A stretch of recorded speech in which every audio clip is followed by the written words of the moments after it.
Hello guys, welcome back to Planting with Pete. And if you're new here, hi, I'm Pete.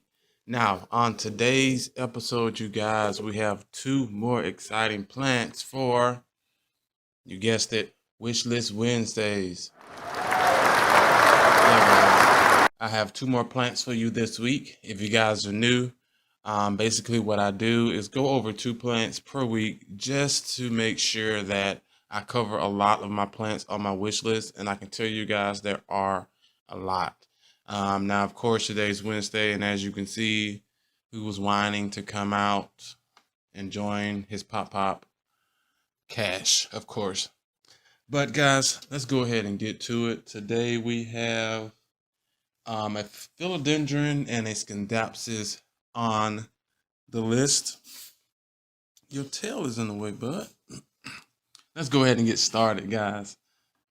First plant we have is the Skindapsus Exotica Silver Lady.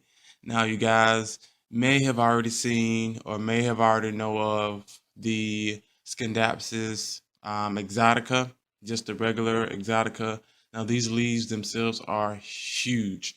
Now, I have an Exotica growing in my tent. You guys probably have seen that one already. If not, guys, go pause this video, run over and check it out. It's in the, I think it should be the grow tent video if I'm not mistaken. But this plant, guys, I'm really just not understanding, like, well, they grow just big. I mean, the leaves themselves are big.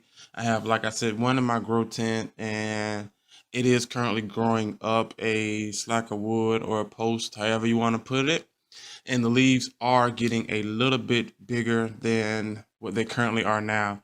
Now, this silver lady, guys, check out these freaking pictures. Now, they kind of remind you of a smaller silvery Ann, but we already know with the Exotica leaves, they are huge. And who wouldn't want huge size leaves, huge silvery size leaves in their collection? Now, with this Skindapsus, you would most definitely treat it just like any other Skindapsus or pothos at that. Pothos or just Philodendron epiphenomenum, any other vining plant for that matter. Now, with these, watering wise, they can handle a lot more water than your philodendron. So keep that in mind, but they don't like to be bone dry. This plant will let you know when it's time to be watered, just because the leaves will start to curl up. Now, for me personally, I don't like that to happen, because in my experience, once that curl goes, and I don't know if it considers itself hardens off once you water it or whatever the case may be, then those older leaves, which are usually by the base or sometimes down towards the crown or the ending or the beginning of the plant, those leaves will curl, and it will keep that curling shape forever. Trust me, I know. On my Skindapsus, again, it was huge, but I did a lot of chopping and propping, and I kept a lot of the original plant once I decided to chop it up, and I cut her all the way back until the leaves that were, curled and just wasn't appetizing, and I had to grow it back out. But from that point, even she was watered and had plenty of light, but that curl just decided to stay. And I wouldn't recommend, again, letting them get dry to that point where they start to curl. But if you can, like, catch it to maybe it just, you looked at it earlier that day and they were fine, and then later on it was curling, then I'm pretty sure that, okay, he just laid out on me. I'm pretty sure from that point, everything would be fine and it would bounce back. Now, again, with these silvery leaves, guys, they remind you, like I said, of a silvery Ann, but much bigger. You would treat this guy, I would say, like almost any other variegated plant. The variegation for this plant will be the silver in it. So to encourage, I know for a fact to encourage the silver growth, or silver pattern, or however you want to put it. This plant will need a lot more, or a little bit more bright filtered light. I had my Skindapsus silvery and in my grow tent, but I had her on the softer light side. She grew just fine, but the leaves weren't as silvery as the previous leaves. So what I did was I switched some things around inside of the grow tent, guys, and she is currently putting out some nice silvery leaves, growing up, of course, a pole totem, however you want to say it. But she's looking nice, and they will need the sunlight, the bright and direct light, in order to enhance that silvery, metallic color that we're all looking for in these leaves. Now, one negative thing that I can say about this plant, it really doesn't matter, but it also makes it cool if it had fenestrations in it, kind of like um, your Monstera, split leaf, or your Allen Sunny Eyes, Thai Constellation, things like that.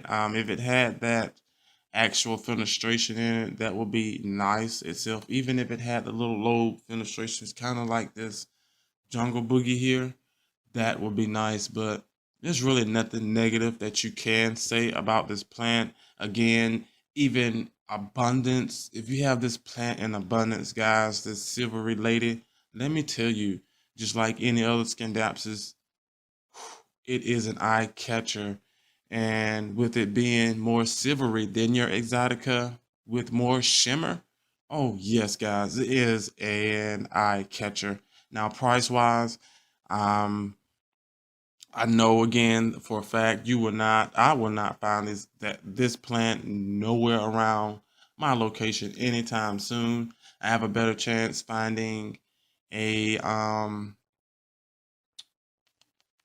a silvery Ann, or your regular oh, I'm having a brain fart, guys. It starts with the A, the regular form of the silvery Ann, as I don't know, but it starts with the A. And I can find those a lot easier. And I think, if I'm not mistaken, yep.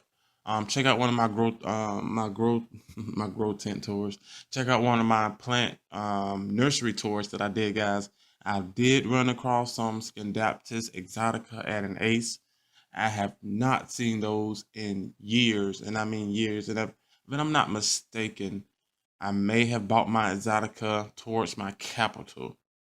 So I don't know how to double check on that, but they be hard to come by. And like I said, I did find one at my local Ace, and that's just your regular Exotica. These silver ladies, no way in the world within maybe 2 year, 3 year time period that I will be able to find that down here in my location, just even at a regular box store or even nurseries around here. And I'm thinking, like, for my private nursery people, I might have to go and speak with them and see if we can get some more of these plants, my wish list plants, inside of their grow spaces. For one, it helps me out a lot. And then also, it'll most definitely help them out traffic wise as well. But yeah, trying to find her anywhere around here would be impossible. If anything, I would have to travel. And I've yet to see any pictures or anything, YouTubers, to have found a silver lady full pot, maybe like a 6-inch pot or something full, for sale. And what I'm thinking that I would have to do now is more than likely work with a cutting. Now, depending on the prices of these cuttings, let me tell you guys, you should already know that the prices have been fluctuating like crazy, and is usually they are going upward and almost never down. And if they are going down, it's like $1 or $2 until it gets popular again, and then it jumps up another $30, $40. So yeah, more than likely I will have to work with a node, because if I do try to buy a full plant offline, oh God, we're talking Melanochrysum and Gloriosum, big size. We're talking that kind of money, like $100 and so. and not happening, especially on something that small. So more than likely, I will have to work with a cutting and just, of course, continue to chop and proper until I get a fuller plant. And that will, now these Skindapsuses, they grow moderately quick. I would say it's a moderately slow, let's just say medium growth. Of course, the growth picks up during the growth season, but other than that, they are moderate growers, and I would have to just continue and chop and proper and just cater to her needs until she gives me this lush, full pot. Of course, once I get her in my possession, like I said, she will be propagated in water. Then I will do the transferring process to spag, and then of course she will be chopped and propped until I fill her out. Now, if I can get it to grow, if I can get one, depending on how it comes, guys, if I can get like 2 nodes or one vine or whatever the case may be, I could just make it grow up a pole itself, and then like the rest of my plants, wait till they get to the chopping point and then proper, and then do it that way. Um, or I can just make a pot and just fill it out, and then once it fills out, I can make one final cutting and have that starting to grow up a pole. It's just a process, and I have to figure it out, guys. But um, yeah, the prices on those are just outrageous, and there's no way, like I said, I can see myself spending a couple of $100 just on a little plant. Just not happening, especially when I know that they're pretty quick growers. So that, yeah, I just can't do that. But yeah, guys, that is the Skindapsus silver lady, and I would try my best to at least have her in my possession. Um, I would say at least give myself end of this summer. Maybe she's not that hard to find, but again, I have to juggle the prices, and I'm not paying $80, $90 just for no node either. So yeah, we'll figure that out. But yeah, guys, that is the Skindapsus silver lady. Let's move on to the next plant. The next plant, guys, I know for a fact you have heard of it. I know you've probably seen it. If not, Philodendron Jose Bueno. Enough said. I've yet to see a non-attractive picture of this philodendron. Guys, this variegation reminds me of like, I don't know, it reminds me of like the Diffenbachia, not sure the name of it. Um, it's just, it gives me confetti vibes, guys. Variegated confetti.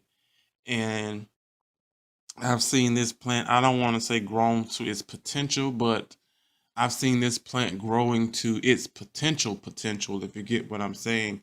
And that is not me seeing it in person. I've yet to see this plant in person. And just like when I seen that, well, not mine, just like when I seen that humongous Thai constellation, just lost it, completely lost it. Then I just had to have one. Now, at that time, concerning the Thai constellation, guys, I wanted one, but it was not that. I mean, my addiction for it was not that bad. But I seen it at the Victoria and I just fell in love with it. But anyway, guys, if you see this plant in person, you will probably just water at the mouth. Check out the variegation on this plant. I'm going to see, can I find some mature forms of this plant itself. I do know for a fact as the plant matures, of course, the leaves and stuff start to change, either elongate or the lobes get a little bit bigger, or the sinuses get bigger or stuff like that. But this plant just growing up, it just has a divine, eye-catching, I have a story to tell you kind of situation. Now, of course, this plant here kind of grows, I would say, it reminds me structural wise of something maybe like a cousin to the Philodendron billeti or biliete, however you want to pronounce it, wherever you're from. But it grows, I would say, kind of like in a way that I like personally, just because of the situation I love putting my plants in. And that is usually, again, growing up some kind of pole or trellis to encourage the vigorous growth and, of course, the mature and bigger leaves. Now, if I can get my hand on a cutting of this plant, I will most definitely be happy as well, because, again, trying to find a full plant of this philodendron, Jose Bueno, most definitely you're coming out the pockets. We're talking to maybe $300 for a nice sized plant. Now, back in the day, I mean, like 3, 4 years ago, this plant wasn't as much, but it was still pricey, pricey enough to be affordable, if you get what I'm saying, affordable pricey. So I'm saying, well, maybe if you bought this plant, that you probably couldn't buy a plant, for at least a month or a couple of weeks, that kind of affordable pricey. But back then, like I said, prices and things were different. We had less to worry about. But this plant, guys, the variegation, again, is undeniable. I'm pretty sure, just like with any other variegated plant, you would most definitely have to give this plant the light that it needs and deserves to actually give you, or give you that variegation or confetti look that we're all looking for in this particular plant, or with any variegated plant for that matter. I know that, just like with most of your variegated plants, if you don't give it the indirect bright light that it needs, you would tend to lose the variegation on that plant. Now, I don't like to say that it's reverted, because, I mean, to me, revert is a strong word, because when I think of revert, guys, just think of like lava flow. If something blocks it, it reverts to another path. And at the end of the day, it's still lava. It's just moving around. So I don't know. It's just like the pink princess philodendron has been proven through time, and I guess certain light conditions, that that reverted philodendron will turn back into your regular pink princess. And again, you can't take the DNA out of plants. I just don't know why they. Anyway, back to the Jose Bueno. Yeah, you got to give it its light, guys, to encourage that variegation that you need, and that, of course, you're paying for with this plant. As I said before, I will be so lucky and thrilled, probably shed a tear, like I did with my unboxing video. You guys, pause this and go check it out. I did an unboxing video that I got a plant for from Gerard's Horticulture Culture, that I got here off of YouTube. Go check him out. It was a variegated string of hearts. Yet to see one in person. Been wanting one. It's actually on my wish list. It's crossed out now, but thanks to him. But never seen one. Always wanted one. Been on my wish list since I got my string of hearts, which was 3, 4, maybe 5 years ago ish, and I have one now. So um, it's just, whoa. Okay there. All right. But the conditions of this plant, guys, is just like any other philodendron, as you've seen before. You're going to, again, water this plant, not to soak it, give it wet feet, because most to all philodendrons do not like the excess water. They are very, very prone to root rot, guys, and you most definitely do not want that with your philodendron, especially with this Jose Bueno, because you're paying some money for it. Even if it's a gift, you definitely don't want it to happen, because if it was a gift, I'm pretty sure you don't feel like paying for another one, or explaining to the person who gave you the gift what happened. So you're going to keep the water conditions the same. You don't want them soggy. I would use a light, airy mix, so that you can water or drench the plant and the water runs straight through, or at least absorbs a little, but mostly runs through, so that their feet or roots are not soggy. This plant, of course, will need more bright indirect light. And if you're going to give it direct light, guys, give it the morning sun. It's not as harsh, depending on your location, guys. Keep that in mind. So most morning sun will run maybe about 60 to 70 degrees, again, depending on your location, and until, you know, noontime comes where, you know, the heat starts to crank up. But you give it that bright, filtered, indirect, or direct light, direct filtered light, whoa, you will get your variegation. I can guarantee you will get the variegation that you are looking for.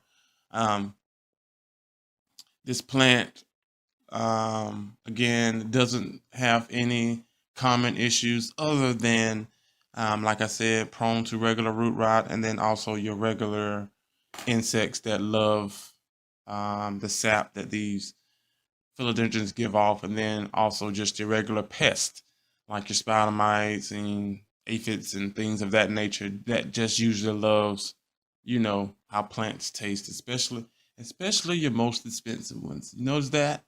Yeah. But that is it, guys, for this episode.